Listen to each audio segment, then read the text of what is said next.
Sí, que es de filosofía crítica, ¿verdad? Sí. Si te vas a... Bueno, pásalo así rápido y luego te vas al 2 y ahí hay una...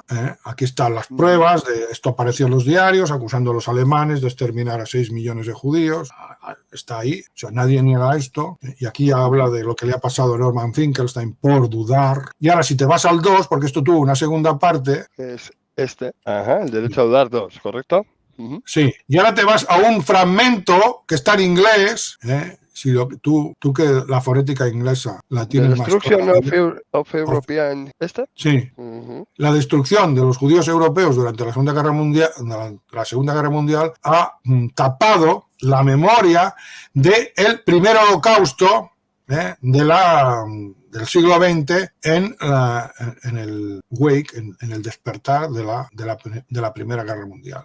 Son 6 años. Y esto está en un libro que cito la fuente, Yehuda Bauer, que es uno de los clásicos del Holocausto, te está diciendo que en la Primera Guerra Mundial los alemanes exterminaron 6 millones. Lo pone aquí bien claro, permíteme que lea rápidamente. Dice, así pues, tenemos que la cifra de 6 millones de judíos víctimas del nazismo aparece ya públicamente en 1919 y en 1938 con formato de denuncia humanitaria antialemana. La palabra holocausto aplicada a esos 6 millones de judíos víctimas, se remontan asimismo a 1919. Además, en lugar de reconocer la patraña y tratar de explicarla de alguna manera, aunque en realidad resulte inexplicable y ponga en evidencia la entera narración oficial del Holocausto, los sinvergüenzas sionistas, como puede comprobarse, se reafirman tanto en el enaltecimiento del defraudador en 1919, cuanto en la existencia de tan temprana Olotrola, 1974 después, ¿no? Wow. Exacto. El fragmento que he citado en inglés, que lo he traducido, es de Yehuda Bauer, de un libro que es My Brother's Keeper, A History of American Joint Distribution Committee, de 1929 a 1939, Filadelfia, The Jewish Publication Society of America, 1974, y este libro existe porque lo tengo aquí en mi biblioteca, como no podía ser de otra manera. Entonces yo me acojo a ese derecho a dudar sobre las características del Holocausto, a ese desfase que hay entre lo que es el Holocausto con minúsculas y el Holocausto con mayúsculas. Dice Finkelstein que hay una relación entre la ideología y la realidad, pero tenue, vamos a dejarlo así, y con un interrogante abierto, porque ahora tú no puedes investigar, digamos, de forma puramente objetiva, y puramente objetiva sería ahora reconstruir todos los argumentos y poder decir sí o no, porque la conclusión está predeterminada y por la ley. Porque, claro, si llegas a otra conclusión, pues no puedes publicarla. Te tienes que quedar con el documento en tu casa, porque si la publicas puedes ir a la prisión, y si no vas a la prisión, pues te pasa como Norman Finkelstein, que le han arruinado la vida académica. O sea, hay muchas formas de represaliar a los críticos. Entonces, nos quedamos en ese derecho a dudar. No negamos que los alemanes cometieron crímenes de guerra también. Eso no lo negamos, porque negarlo, repito, es absurdo. Hay evidencias de crímenes que sí que cometieron, pero eso del Holocausto como el mal absoluto y como el gran y único genocidio, peor crimen de la historia humana, eso yo me permito poner un interrogante. Eso que llamo el derecho a dudar, y es ese derecho a dudar el que nos lleva ahora a comentar, a darle cierta credibilidad a lo que dice Ceresole, porque en Ceresole la ideología del Holocausto está en el centro. Ahí estamos completamente de acuerdo con él, que la ideología del Holocausto es el instrumento, el soft power, que la oligarquía utiliza para justificar sus fines, o sea, para dejar desarmados cualquier crítico de la oligarquía, cuyas características ya conocemos, ideológica, sionista, pues es automáticamente acusado de antisemita, y eso que significa nazi y genocida. O sea, si tú les criticas, pasas a ser reo o sospechoso de genocidio. Entonces esto es un arma de propaganda, es un instrumento soft power de dominación, y es desde este punto de vista que nos interesa, sin entrar en el fondo de la cuestión, por las razones que creo que hemos detallado en este aviso legal ampliado. Y había que hacerlo porque es muy grave todo esto. O sea, aquí pues te pasas una coma y puede tener consecuencias. Entonces, dicho esto, veamos lo que pasa con Ceresole. Ceresole, un momento, vamos a...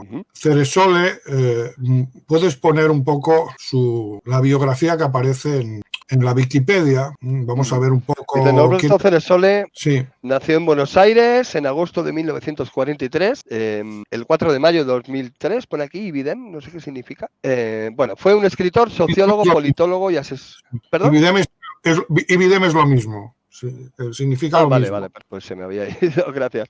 Bueno, pues fue un escritor, sociólogo, politólogo y asesor político argentino que se identificó con el peronismo, las milicias izquierdistas y las ideas de sus amigos Robert Faurisson, Roger Garaudi, ¿lo digo bien? Y Ernst Nolte. Sí, un comentario. Robert Faurisson, como sabéis, es un revisionista del Holocausto, francés, que es el que ha desarrollado. Hay más, está Paul Racinier, un poco ya lo comentaremos luego, pero que sepáis que el mayor revisionista del Holocausto es francés, no es alemán, y es Paul Racinier. Yo tengo toda su obra aquí en francés y fue objeto de una persecución brutal y recientemente falleció. Os lo digo para que sepáis Paul Racinier.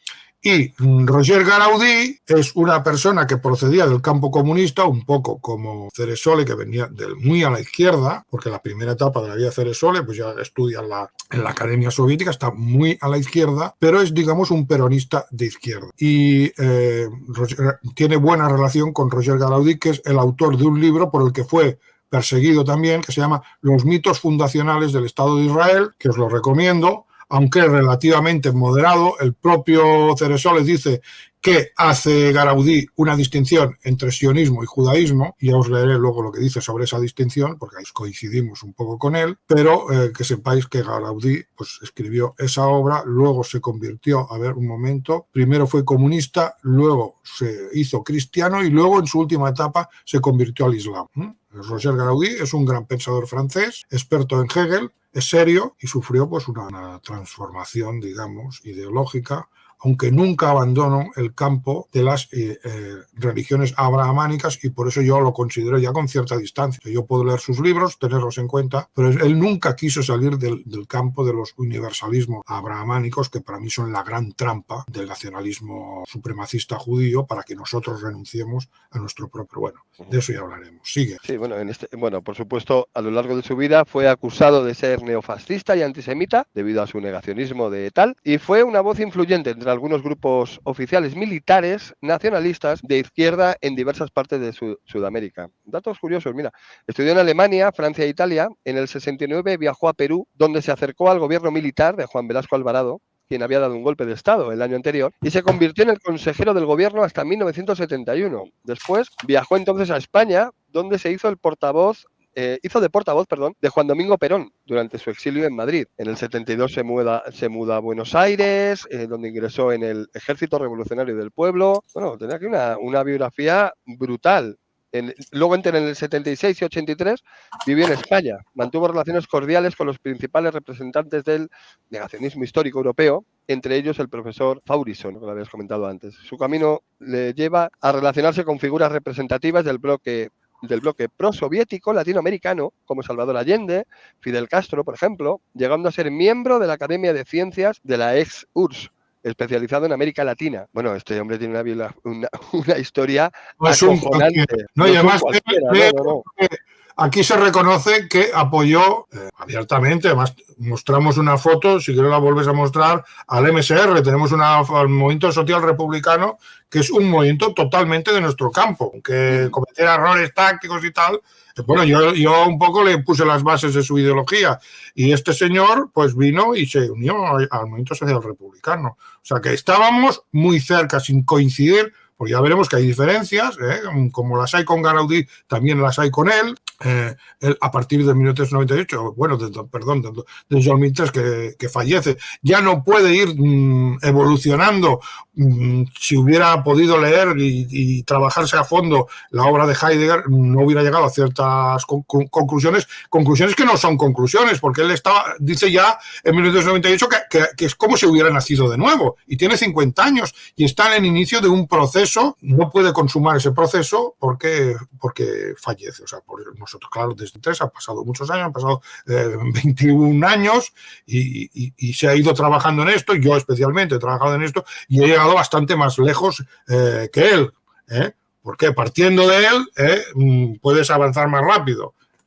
y esos 20 años él no ha podido trabajar porque está fallecido. Pero es como aquello que se dice a hombros de gigantes, ¿no? Si tú puedes ser pequeño, pero si te subes a hombros de un gigante, ves desde la misma altura que él. Y entonces yo creo que si hubiera podido leer a Heidegger, hubiera llegado a las mismas conclusiones que 20 años después he llegado yo. Pero bueno, esto es objeto de discusión y que cada cual saque sus propias conclusiones. Yo no comparto su postura sobre el Islam como trinchera de resistencia, discrepo completamente, por razones que ya he explicado, pero que abundaremos, pero que sepáis que eso está ahí, Y si puedes encontrar ese fragmento donde reconoce la Wikipedia que era miembro del MSR o que colaboraba, no sé qué palabra utiliza. Ahora, a ver si lo encuentro aquí. Dame un segundo porque aquí hay un dato importante. En el 92, tras el intento de golpe de Estado realizado en Venezuela por el teniente coronel Hugo Chávez, Ceresole fue deportado de Venezuela a Argentina. En los últimos años de su vida asesoró al presidente venezolano Hugo Chávez, convirtiéndose en el mentor ideológico del teniente coronel.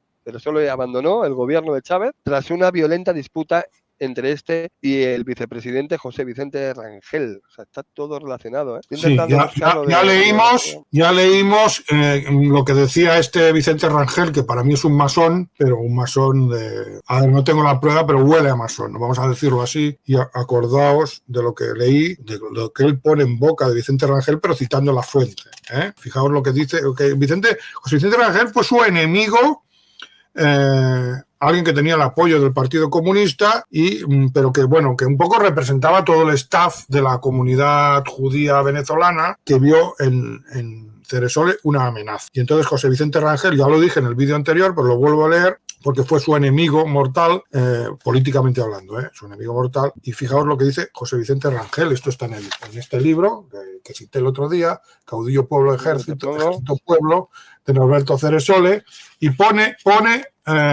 estas palabras en boca de José Vicente Rangel. Mi conducta en la vida se inspira en la epopeya del pueblo judío, así he criado a mis hijos y a mis nietos. Es una epopeya que inspira la lucha por la vida, por la dignidad del ser humano. Y la fuente de esto es el Congreso Judío Latinoamericano, boletín OJI, número 668, mayo de 1999, y aquí cita incluso un email por si se quiere comprobar. Entonces, es la epopeya del pueblo judío, es la lucha por la dignidad del ser humano.